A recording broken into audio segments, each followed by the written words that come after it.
Okay, I think we're live.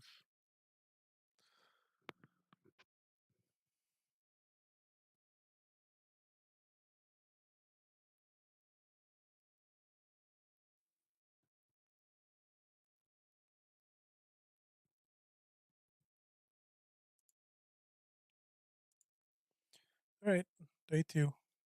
Let's open up the Anki deck and go through section two.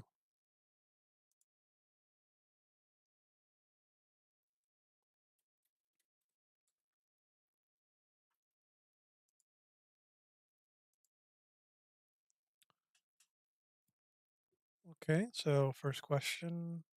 Um, which of the following best describes the purpose of creating a new diagram as part of your documentation process for IT configurations?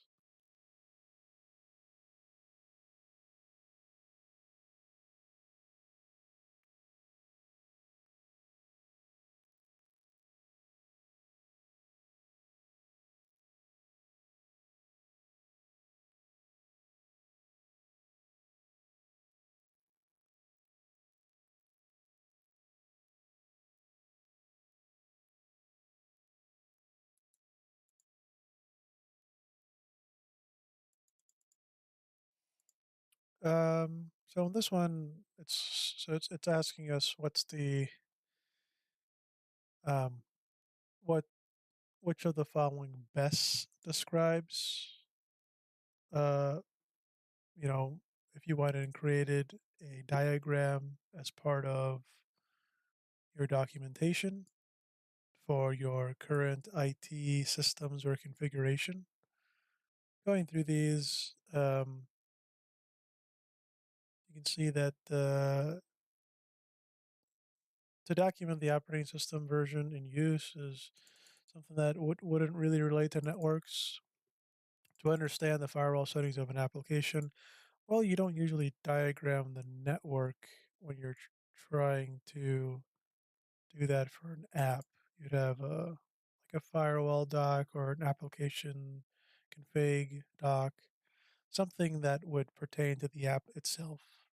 C, to visualize the connections and physical locations of devices within the network. That sounds right. And then D, to relay specific IP addresses to certain devices on a subnet. D does not sound correct either. So go with C. Yep. And C is right because um, so a network diagram or helps visualize how devices are connected on each other and their physical locations within the network. This can this can involve a map or detailed diagram of specific racks, patched cables, and patch panel locations. Next question: what is the primary purpose of creating a baseline configuration for an application? Um,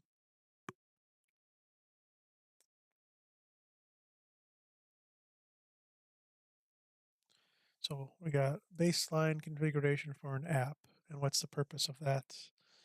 To standardize the IP addressing, addressing within the org. This doesn't sound right. To establish a reference point for feature integrity measurements checks. Um, to create a network diagram showing device connections and locations. And indeed, there are specific IP addresses for certain devices on a subnet. So all of these, like this one doesn't seem right because it's not really pertaining to like the app's communication with like clients or anything to do with IP addresses. I don't think we're standardizing anything related to IP addresses. So A and D are out. Establish a reference point for future integrity measurement checks. Um, and C, to create a network diagram showing device connections. So that's a, yeah, I'm eliminating C, eliminating A, going with B. Yep, and B is right because it allows IT to identify deviations from the baseline and determine necessary corrective actions.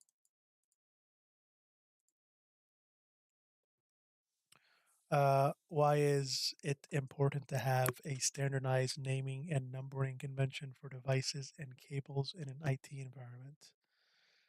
Um,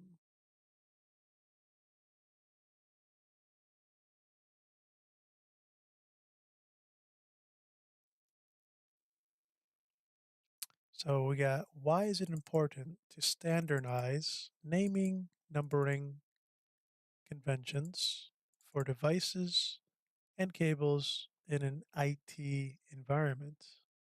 So this could be like labeling your uh, servers based on what they do, cables, patch panels, access points, really anything that is revolved in your IT environment. Could be assets like laptops or desktops, all the client devices. So why is that important to do to name and number them? To facilitate the creation of a network diagram. No, that doesn't seem right. Um, to ensure efficient communication during change control meetings. That doesn't seem right. To reserve specific IP addresses for certain devices on the subnet. Okay. And then to establish a baseline configuration for applications. So D doesn't seem right. A doesn't seem right. Um,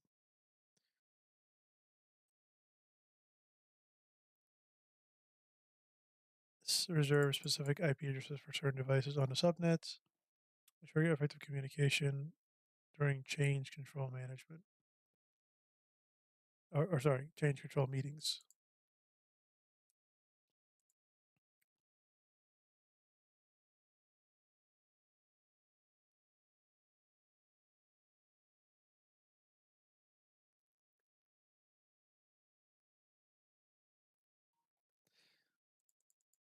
A might be the correct answer here.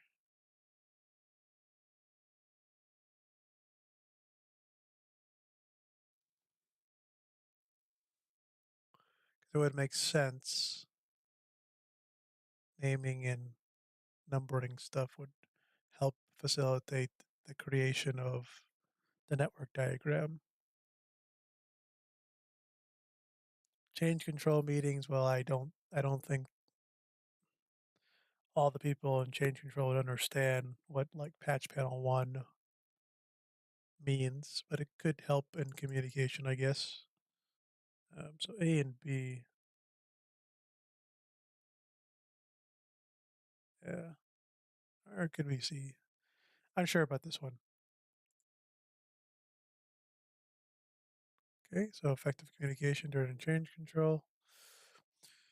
Okay, um, the reason is this helps everyone understand exactly where the equipment is located, making it easier to assign tasks and coordinate efforts.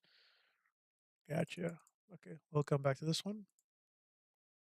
What is one average or what is one advantage of having a standardized IP addressing schema in an organization? Um,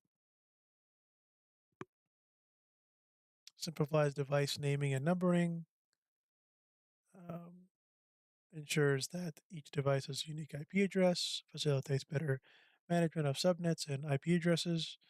This definitely sounds like the correct answer. Eliminates the need for a network diagram.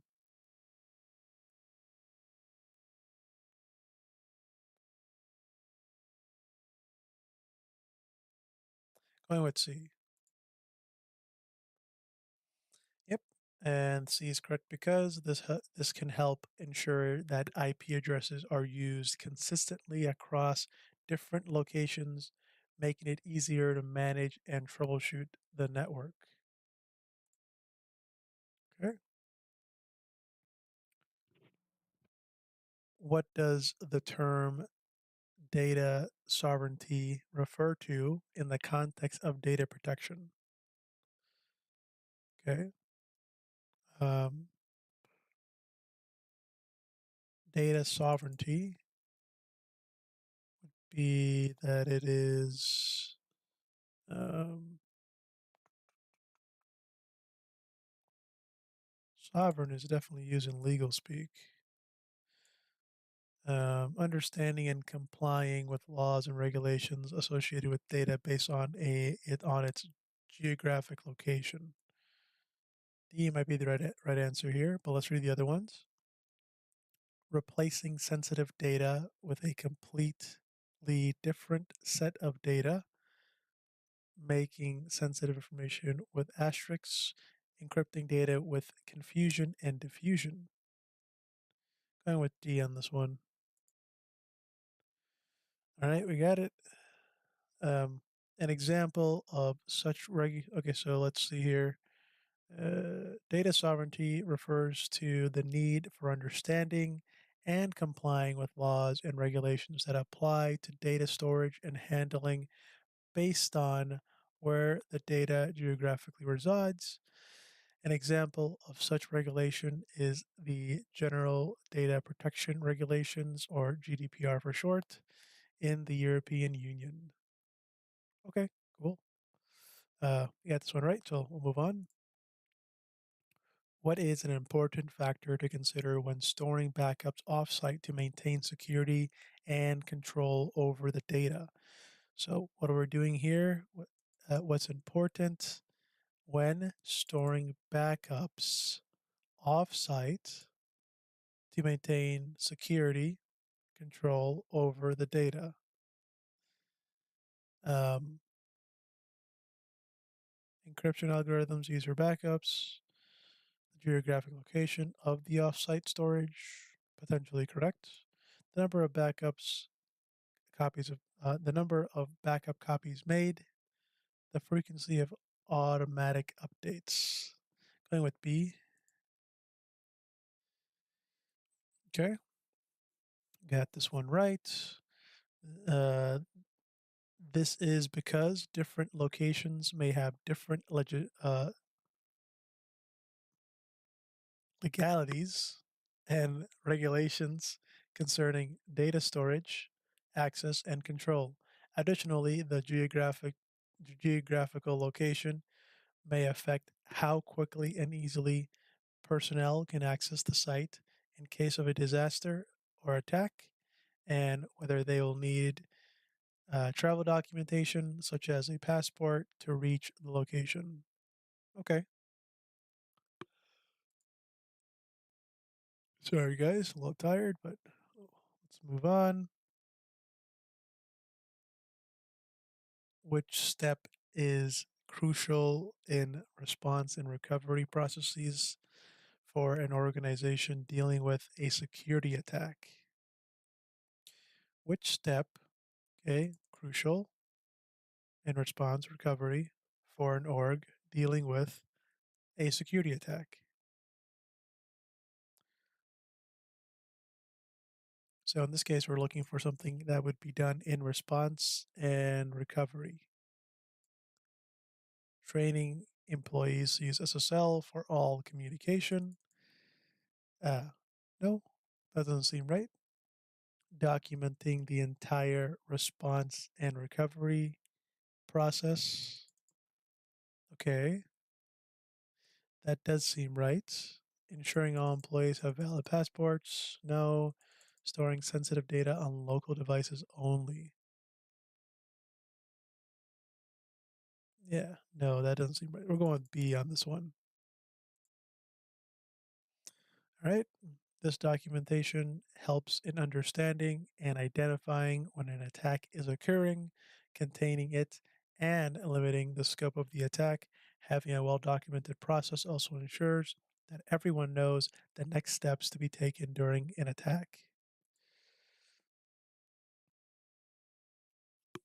What is the main purpose of SSL slash TLS um, inspection?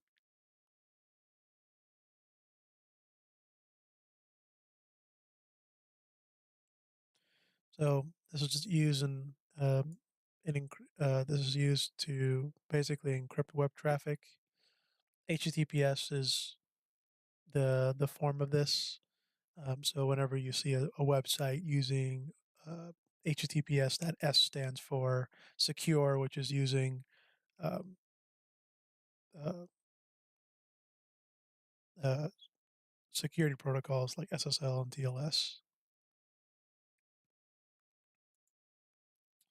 So that's our context clue here. What is the main purpose of SSL TLS inspection?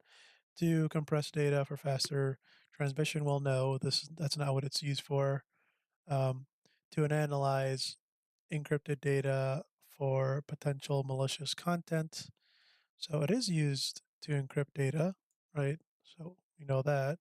To ensure data is only sent to trusted certificate authorities. Um,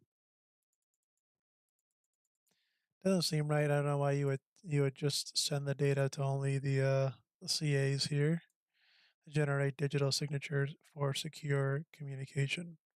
So when we're inspecting something, we're looking for something, right? So analyze, right? And then SSL TLS does encrypt data, and then in this case we're looking for potential malicious content. So using context clues here and um, the question, I went with B. Cool. Um, by doing so, they can block such content from entering or leaving the network, maintaining the security of the data. By doing okay, so here,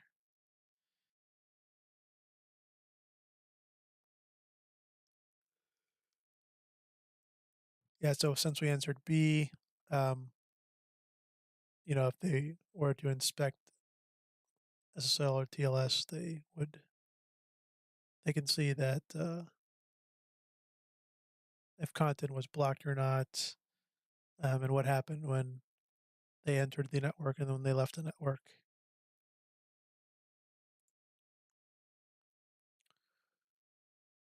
Why is it important to have a standardized naming and numbering convention for device and cables in an IT environment? I think we had this question before. The correct answer here was to ensure effective communication during change control meetings. So go with B. Move on. Which of the following best describes the role of data loss protection, or DLP for short, in protecting sensitive information on a network? Okay.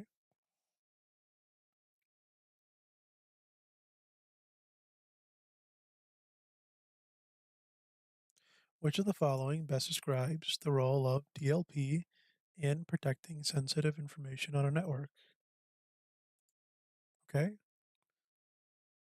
DLP systems are only used to block access to external uh, hardware devices like USB flash drives. DLP solutions are exclusively implemented at the network level to examine packet content. B doesn't sound right. DLP systems can be implemented on endpoints, networks, and servers to protect data in various locations. That's definitely true. DLP technologies are solely used to protect data at rest on servers.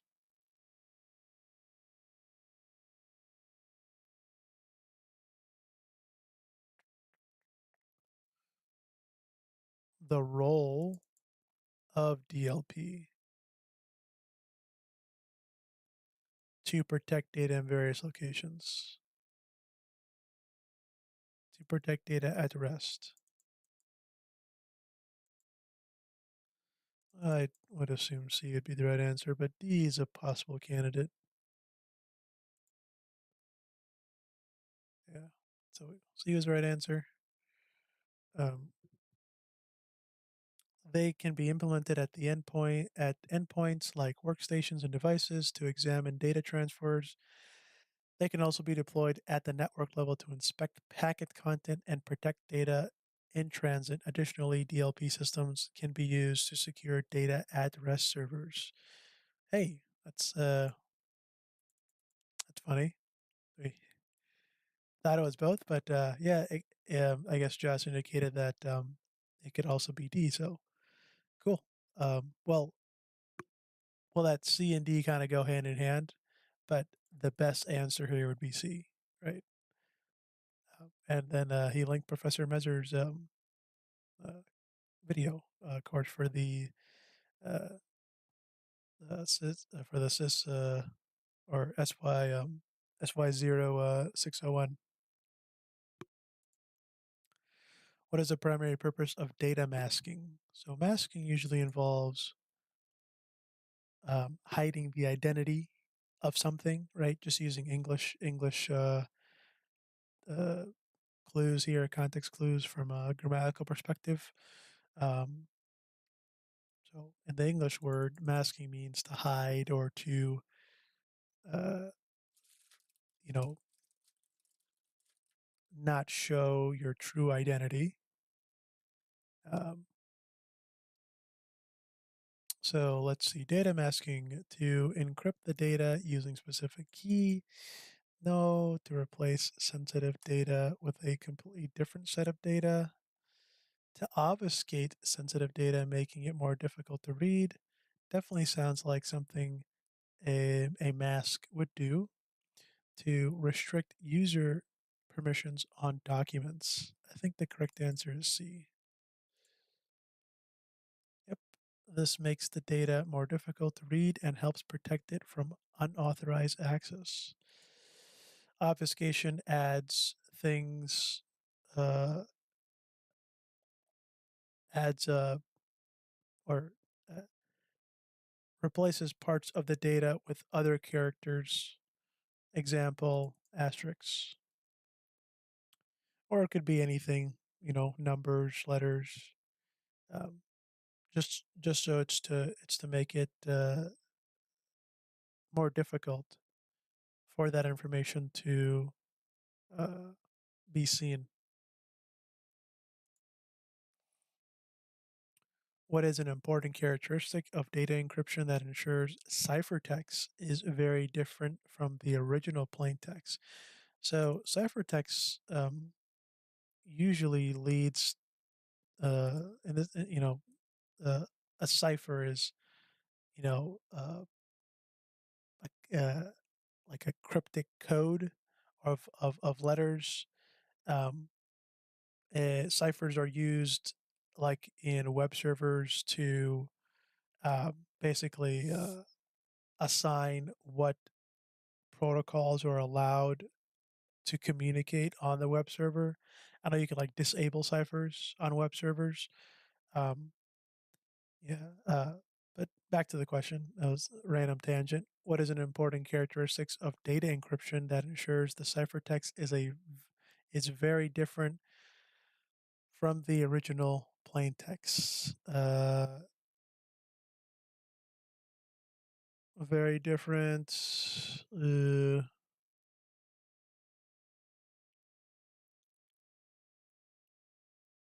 This is a good one. You have to know all these terms in order to answer this question. I might struggle here because uh, don't exactly remember.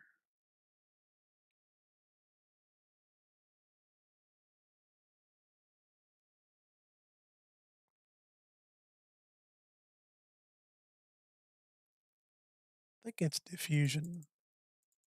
I could be wrong. Let's see. It is B, confusion. All right. Yes. Very different from the original. Gotcha. Um, this characteristic helps make the encryption more secure and difficult to break as there is no obvious correlation between plaintext and ciphertext. Okay, we'll come back to that one. Which of the following best describes the term data at rest?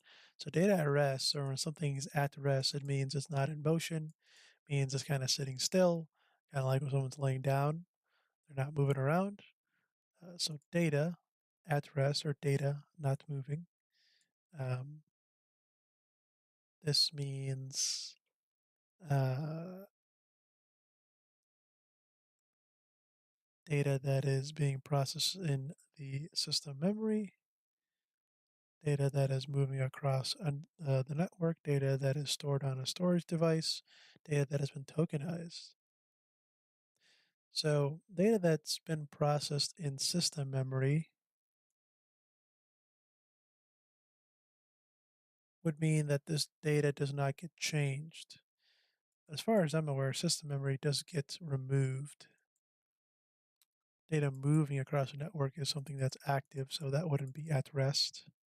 Data that's stored in a storage device, that definitely would be at rest because it's kind of sitting there in storage.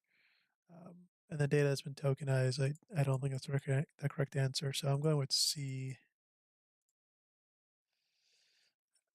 All right, cool.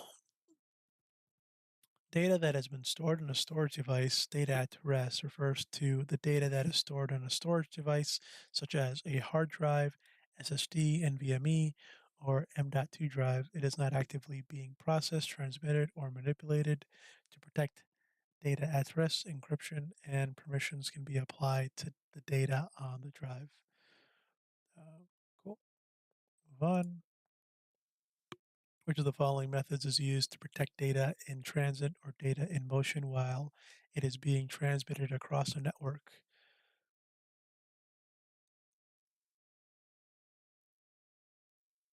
Which of the following methods is used to protect data in transit or data in motion while it's being transmitted across a network?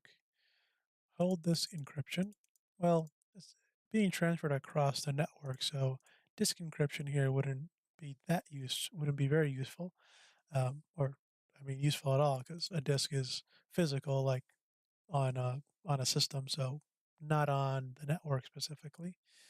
Um, Data masking, no. Um, Protect data, TLS, or Internet Protocol Security or IPsec. Sounds about right. And then D, tokenization. I'm going with C. Okay.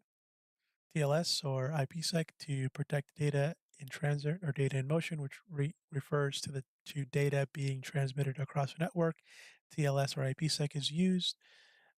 These encryption protocols ensure that the data being sent is in ciphertext form, making it unreadable to unauthorized parties, even if they manage to intercept the transmission.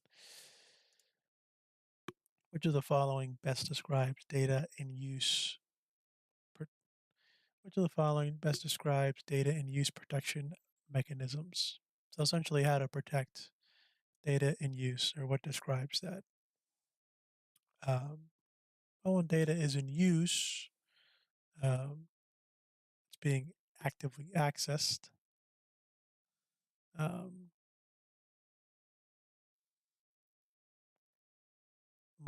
Monitoring data in memory for unauthorized access.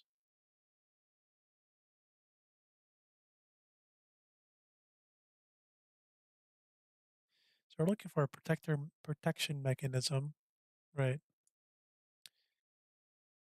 Used to protect data in use.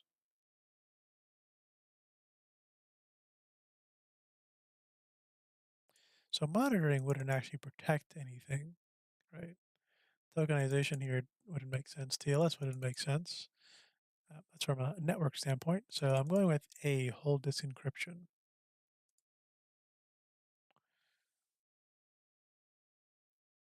Okay. I was guessing C, but guess it maybe didn't make sense in my head here. But let's see. Why were we wrong? Um, Data in use refers to data that is in memory, or uh, data in use refers to data that is in the memory of our systems, such as system CPU, system RAM, CPU registers, or cache. This data is usually in a decrypted or plain text view to make it easier to perform calculations and read the information. Monitoring data in memory for unauthorized access helps protect data in use by detecting potential attacks that target this unencrypted data. Okay. Um, And hold this encryption is used for protecting data at rest. Yes, that's where we got it wrong here, which refers to data stored on a storage device. Okay. Uh, what is the primary purpose of tokenization and protecting data? Encrypting the data using a secret key, um, replacing sensitive data with different set of data, obfuscating the data by masking it with asterisks, restricting user access to data based on permissions. So this would be like data masking, right? And then uh, tokenization is just you got the golden like ticket to Willy Wonka's chocolate factory. Um, so there's like a secret key used to enter in everything, right? So you get a little token and then you can enter. So I'm going with A. Okay, we're wrong again. Let's see. Um, replacing sensitive data with a different set of data. Tokenization is a method of protecting data by replacing sensitive information with a completely different set of data. This is commonly used in credit card transactions where a token is used instead of an actual credit card. This ensures that if someone gains access to the token data, they cannot use it for malicious purposes because it is not the original sensitive information. Okay, come back to that one. What is an important characteristic of data encryption that ensures ciphertext is very different from the original plain text? We had this question. Correct answer here was confusion B. What is information rights management? IRM, primarily used for in the context of data security. Um, rights, right management, information rights management, um, data in transit, tokenization, sensitive data, protecting data at rest, restricting actions within documents. So not too sure what this is, but let's see if we can use context clues. Information rights management, primarily used for the context of data security. Um, I would assume it's protecting data at rest or data that's stored, making it relatively available to the public to use for whatever journalism, sharing the story, um, something like that. I'm going with C. Okay, it's D, restricting actions within documents. IRM is a technology used to limit the scope of what users can do within a document. This includes preventing copying and pasting, controlling screenshots, managing the printing process, and restricting users from making changes to the document itself. The main goal of IRM is to ensure that even if an attacker gains access to a user's workstation, they can only maintain the document based on the user's right permissions. Okay, I'll come back to that one. Which of the following best describes a hot site in the context of disaster recovery, or DR for short? Um, hot sites are something that are ready to go. They're copies, mirror copies of the production environment. Um, so this one should be relatively easy. A site that with only racks and no equipment, no. A site with some equipment infrastructure but not complete, no. A site that is exact replica of the production environment, including a duplicate hardware and servers, yes. A site where you only need to bring configurations to plug into the provider equipment. I'm going with C here. Yep, and kind of the same thing. It's the goal is to maintain synchronization between the production site and the hot site so that operations can easily switch over in case of a disaster. What is the primary purpose of hashing in relation to data integrity and digital signatures? Um,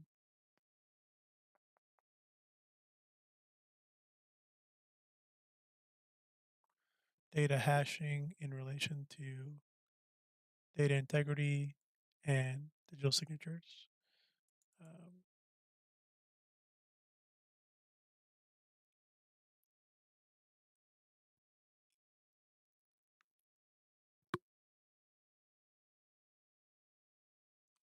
so, integrity is something that is the process of something that is true and not and hasn't been tampered with, right?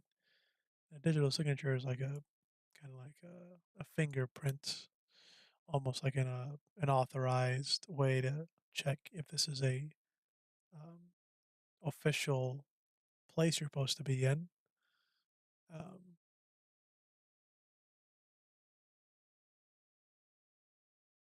so let's see here.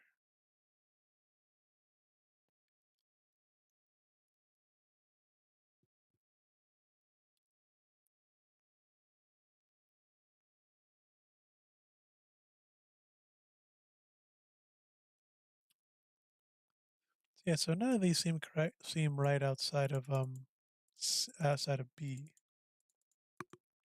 Um,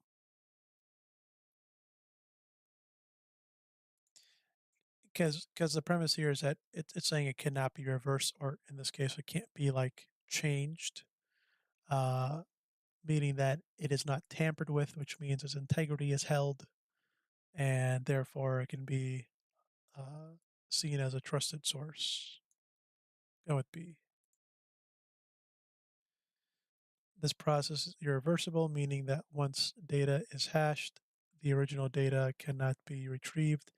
This is used for data integrity and digital signatures to ensure that the received data is the same as the original data without tampering. Okay. Which security measure can be used to specifically monitor and control communication to a user's data in web-based applications using API?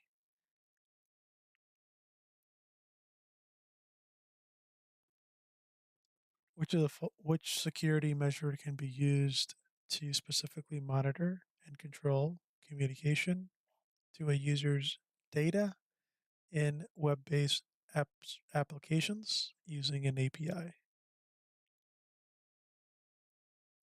So we're looking for monitoring and control on a web-based app using APIs.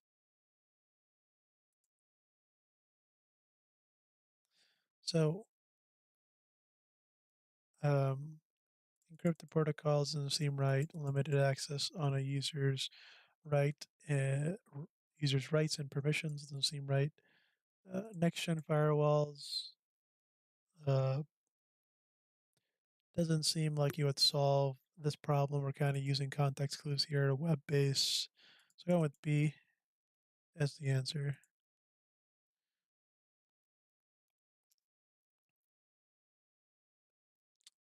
Um, a web application firewall, or a WAF for short, it helps protect web-based and API-based applications by filtering and monitoring HTTP traffic between the application and the internet.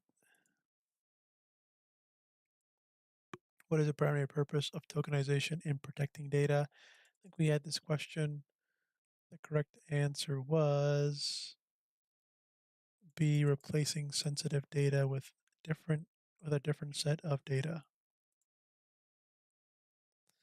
And this ensures that if someone gains access to the tokenized data, they cannot use it for malicious purposes because it is not the original sensitive information.